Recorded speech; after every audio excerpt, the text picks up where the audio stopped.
அந்த John பிரிசிடில் costume டிசைனரை கொஞ்சம் நல்லா சம்பாதிச்சுக்கிட்டு இருக்கும்போது அவர் வந்து ஜே ஃப்ரெடிக்ஸ் ஆ. அப்படிங்கிற இயக்குனரை கல்யாணம் பண்ணிடுறாங்க.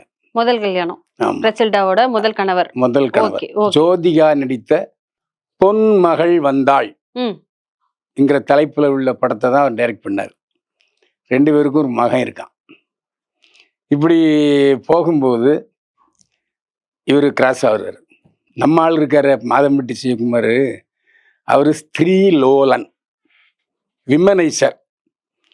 எனக்கு தெரிஞ்சு இது 6வதா 7வதாங்கிறது தெரியல. ஏன்னா எதை வச்சு சொல்றீங்க 6வதா 7வதான்னு தெரியலன்னு? அதாவது அவர் வந்து ஏற்கனவே மெஹந்தி சர்க்கஸ்னு ஒரு படம் நடிச்சாரு, அதுக்கப்புறம் ஒரு ஆமா. படம் நடிச்சார் இல்லையா? ஆமா. பார்க்கறதுக்கு ஆள் நல்லா இருப்பார், ஹீரோ மாதிரி இருப்பார், அதில் சந்தேகம் இல்லை. நீங்கள் எப்படி ஹீரோயின் மேய்த்திருக்கீங்களோ அதேமாதிரி அவரும் இருப்பார். அதனால் அவருக்கு வந்து பெண்களை மேயணுங்கிற எண்ணம் அதிகம். ஆனால் ரொம்ப கரெக்டாக அவர் என்ன பண்ணுவாருன்னா டிவர்ஸியை தான் அவர் செலக்ட் பண்ணுவார்.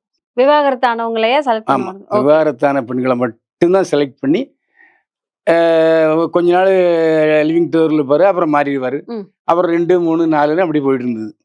அதான் சொல்கிறேன், இது வந்து அவருக்கு தொழிலே அதான். ம்.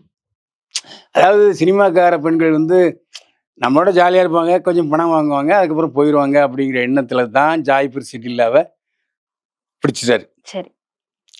அப்போ ஜாய்பூர் சிட்டில் சொல்லி எனக்கு ஒரு பையன் இருக்கான், புருஷனையும் நான் வந்து தான் இழுத்துக்கிட்டு இருக்கேன்னு. அப்போ அவர் சொல்கிறாரு, சரி நீ வந்து ப்ரெடிக்டை விவாகரத்து பண்ணு அப்படின்ட்டு இருக்காரு. இவர் சொல்லித்தான் விவாகரத்து பண்ணேன்னு ஜாய்பூர் சிட்டியில் சொல்லுது.